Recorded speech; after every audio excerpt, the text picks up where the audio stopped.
Welcome back. We're getting into how spy thinking turns into business instincts and daily life.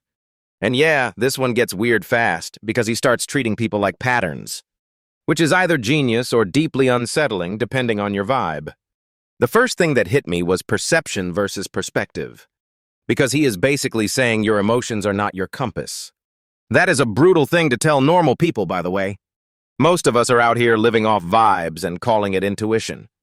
He is saying perception is what your senses tell you, and perspective is the broader reality. Which sounds simple, but in practice it is basically a fight with your own brain. Like your brain sees a sock pile and immediately files a police report.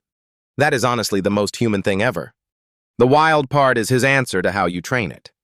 He says you repeatedly distrust the first emotional reaction and look for more data, which is hard because the first reaction feels so sacred, especially when your ego has already written the breakup speech in your head. He is basically telling people to stop treating panic like prophecy. And then he goes into how CIA training makes that a muscle, not a philosophy. That repetition thing matters because without reps, it is just a motivational poster. Right, the poster says, trust the process, and the process is you spiraling at midnight. What I found interesting is how he connects that to business almost instantly. He is not separating spycraft and sales at all. He is saying if you understand people, you understand customers, partners, and employees. And if that sounds manipulative, well, he does not really shy away from that edge. He basically treats influence like a tool, and the ethics depend on the user. The biggest bridge for him is that CIA and business both involve finding the right person. In one case, it is an asset. In the other case, it is a customer. That is such a cold sentence when you actually sit with it. People really do become pipeline in these conversations. But his point is that both sides care about value exchange. And the big operational move is the assess step. He is obsessed with not treating every lead like equal value, which honestly every founder should tattoo on their forehead. Because so many businesses are just yes machines with no standards. He is saying you need customers who stay, refer, and compound, not just people who send one payment and disappear into the mist. And that is where his story about profitability matters more than revenue. He is basically saying a smaller, better cohort can beat a bigger, messier one. Which business owners hate hearing because volume feels impressive. Revenue is the gym selfie, profit is the bank statement. That is annoyingly true, unfortunately. The other thing that stuck with me is how he defines espionage. He is very blunt that espionage is stealing secrets. Not morally gray, not romantic, just theft with procedure. Which makes the whole glamorous spy image look kind of ridiculous. No trenchcoat cinema, just paperwork and lies. Then he breaks people into public, private, and secret lives. That was one of the cleanest frameworks in the whole episode. Public is what you show the world. Private is what close people know. Secret is the locked room. And his whole job is to move people gradually inward. That is where the conversation gets a little uncomfortable in a good way. Because he is describing trust as something you engineer, not just feel. That is the part where normal people go, wait, should I be scared right now? Probably a little, yeah. But his point is that people already want someone in their secret life. They just rarely trust the wrong person enough to get there. So the skill is not force, it is sequencing. Which leads into the vulnerability stuff, and that got interesting fast. He does not like fake vulnerability as a shortcut. He wants a real window, not a fake door. That phrase sounds harmless until you realize it is a whole social tactic. He is basically saying reveal enough to invite response, not enough to hand over control. And then he gives that bar example with the wife argument, which is terrifyingly effective in how simple it is. Like ask 2 questions, confirm once, and the other person just keeps walking into the trap. A very polite trap, but still a trap. The control point is the other thing people resist at first. He says the person asking the questions is usually controlling the conversation, which feels backwards because volume tricks people. But if you think about interviews, sales calls, even friendships, the questions steer everything. And his whole argument is that most business owners are doing it backward. They talk too much, explain too much, and lose the room, which is painful, because that is also how most bad pitches sound. He is saying people want to feel heard first, then sold later. That is such a simple insight, but it kills so many companies that ignore it. Then the time conversation was huge too. He treats time like an advantage rather than a lack. Secrets do not survive endless time, and trust does not either without patience. So speed is not always the flex people think it is, especially in business where everyone wants the instant close. He would rather spend weeks qualifying a serious buyer than minutes chasing a cheap one. That is such an anti-hustle answer for a guy who sounds like a machine. But it is also just math, which is annoying. And then that risk question at the end felt like the next chapter opening. Like, okay, now we are leaving theory and entering danger. He said there was a moment where he thought he was under local surveillance. That is a completely different level of pressure. And you can hear how much of his worldview was forged in those environments. It is not just business advice at that point, it is survival logic. Which is a wild place to leave it because we are definitely not done. Next episode gets into what actually happens when that surveillance pressure tightens. And knowing this conversation, it is probably going to get even crazier. Welcome back, because this episode gets weirdly practical fast. He is basically saying spycraft is just human behavior with sharper edges. And somehow that turns into sales, marriage, and not spiraling like an idiot. The perception versus perspective thing is actually the backbone of all of it. Because he is not just saying observe better, he is saying distrust your first story. Which is annoying because everybody loves their first story. Yeah, your brain writes fan fiction in real time and calls it intuition. But his point is that most people are trapped in emotion before they even get data. That is why he keeps hammering on objective signals instead of vibes. Which is hilarious because half the internet is built on vibes wearing a suit. Seriously, people will ruin a whole week because a text message had no emoji. And he is saying, stop assuming the pile of socks is a rat. That example is so dumb and so useful at the same time. Because it is not really about socks. It is about emotional overreaction. He is training himself to ask, what do I actually know right now? And that is a business superpower, honestly. Because if you are selling from panic, you are selling garbage. Or at least you are selling like somebody who definitely needs rent money. And customers can smell that desperation like blood in the water. What I loved was his whole point about being trained versus untrained. He is basically saying awareness itself is an advantage. Even before you are good at the skill, you are already ahead by naming it. That is sneaky, but it is also true. If you can label your own fear, you are no longer fully inside it. That part felt less like sales and more like emotional engineering. Then he takes that same idea into recruiting assets and customers. And honestly, that comparison is where the whole conversation gets dangerous. Because a person is not a spreadsheet, no matter how much business people wish they were. Right, but his framework is about incentives, not dehumanizing people. He is asking what value someone wants and what value they can give back. Which is just dating and business and politics in one sentence. Basically, the same app with different fonts. The Sadrat idea is where it becomes very concrete. Spot, assess, develop, recruit, handle, terminate. Terminate is such a violently corporate word for the end of a relationship. It sounds like you are firing the friendship. But the assess step is the one every founder ignores until it hurts. And that is where the whole lifetime value thing suddenly makes sense. Not every customer is a good customer, and that is not arrogance. It is just math with the personality problem. That is actually a great line and also a little offensive. But he is right that revenue can lie to you while profit tells the truth. That distinction is where a lot of businesses accidentally self-destruct. You can feel rich while quietly building a very expensive headache. That is the most founder sentence ever spoken. Then he goes into public life, private life, and secret life.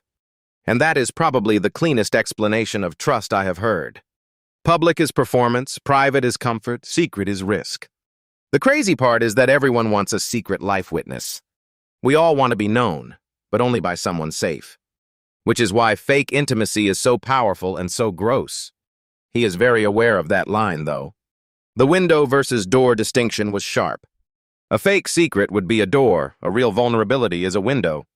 That is a genuinely useful distinction for interviews, too. Because if you open the wrong thing, people just shut down. But a small, honest window gives them permission to step closer. It is basically social engineering, but the polite version. And then he lands on the 2 questions and 1 confirmation pattern. That is the part that made me laugh because it is embarrassingly effective. 2 questions and 1 nod, and people start confessing their life story. It works because humans confuse being heard with being understood. Or maybe they are just starving for attention and call it connection. Either way, the person asking the questions is steering the room. That part is brutal because it feels backwards to most people. We all want to think the loudest person is winning. But the quiet person asking the next question owns the frame. And that applies everywhere, from hiring to pitching to negotiating. He basically says the product matters less than the feeling of being guided. Which is why the best salesperson sounds more like a therapist. A deeply annoying therapist who also wants a commission. Then the change conversation comes in, and I think this is underrated. He treats change like a weapon if you can tolerate it faster than others. Time, distance, and change in direction become strategic advantages. Especially the time part, because patience is not passive here. It is a way of letting the real information surface. That is why rushing for a cheap buyer is not always smart.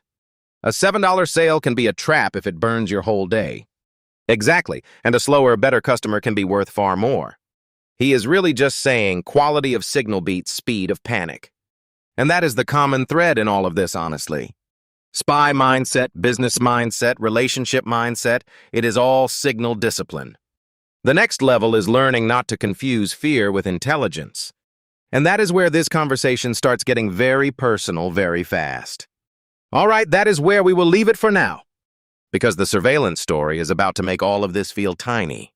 In episode 4, we get into what happens when that pressure becomes real. Welcome back, because this episode is where the spy stuff gets uncomfortably useful. We are talking perception, persuasion, and why business feels like soft espionage. And honestly, that sounds dramatic until you hear him explain it. He is basically saying your brain lies first and calls it intuition. That is such a rude sentence, but it is probably true. The perception versus perspective thing is weirdly brutal. Perception is what you think you see. Perspective is the bigger frame. Which means most panic is just a badly framed story in your own head.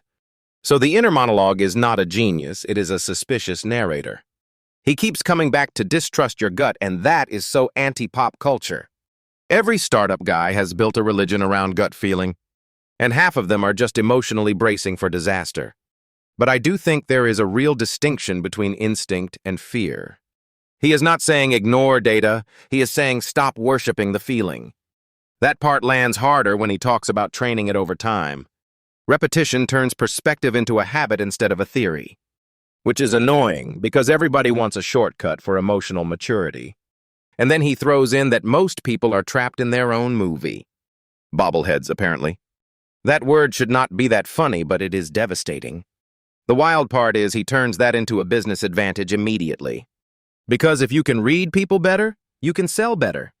Or recruit better, or negotiate better, or hire better. Or manipulate better, which is the part people pretend not to hear. That is the ethical tension right there in the middle of the room. He is honest that the same tools can help or harm. Which is exactly why smart people get nervous when a former spy starts talking about influence. But he is not really selling evil. He is selling precision. He is saying most people are already being influenced badly anyway. They just call it marketing when they like the outcome. That is such a clean line and also deeply unfair. The Sadrat framework is where it gets almost offensively practical. Spot, assess, develop, recruit, handle, terminate. That sounds like a very intense CRM system. It does. It sounds like a sales funnel with a trench coat on. But the assess part is the bit most companies miss. Because not every customer is actually worth having. Some customers drain your profit, your time, and your sanity. Which is such a painful truth for founders who say yes to everyone. He is basically arguing for customer selection, not customer desperation. And that matches what you hear from almost every serious operator eventually. Revenue is flattering, profit is honest. Revenue is the selfie, profit is the passport photo. That is annoyingly good. The other big thread is how he maps business customers onto intelligence assets. And once you hear it, you cannot unhear it. Both are value exchange relationships built on trust and information. Which makes commerce sound less noble, but probably more accurate. That secret life framework was probably the darkest and most fascinating part. Public life, private life, secret life, that hierarchy is really sticky. Everyone knows your public self, a few people know your private self, almost nobody gets the rest. And the move is to earn your way inward without looking like you are trying. That is where the conversation starts feeling like emotional engineering. Which is why the vulnerability question becomes so tricky. Because is it connection, or is it a tactic wearing a friendly face? He basically says it is both, depending on your intent. That answer is so adult and so annoying. It is the least satisfying ethical answer possible. But the practical idea is real vulnerability creates access. Fake vulnerability creates suspicion. So you open a window, not a whole door. That is such a spy sentence. Windows, doors, leverage, now I feel like I need a turtleneck. The two-question, one confirmation move is where the manipulation gets elegant. Ask, confirm, and suddenly the other person feels understood. And you are still steering the whole thing. He keeps making the point that the question asker controls the room, which is rude because talkative people hate hearing that. They really do think volume equals power. But in practice, a good interviewer, seller, or negotiator is always guiding the frame. And that frame control is basically the whole game. He even folds it into marketing automation, which is a bit terrifying. Imagine realizing your email funnel is just polite psychological pressure. Bro, every welcome sequence suddenly sounds like a con. The difference is whether you are helping people decide or trapping them. That distinction matters a lot more than people admit. Then the change conversation comes in, and I loved that because it is less flashy but deeper. He is saying adaptability is a competitive edge because most people resist change. Which sounds simple until your ego gets involved and ruins everything.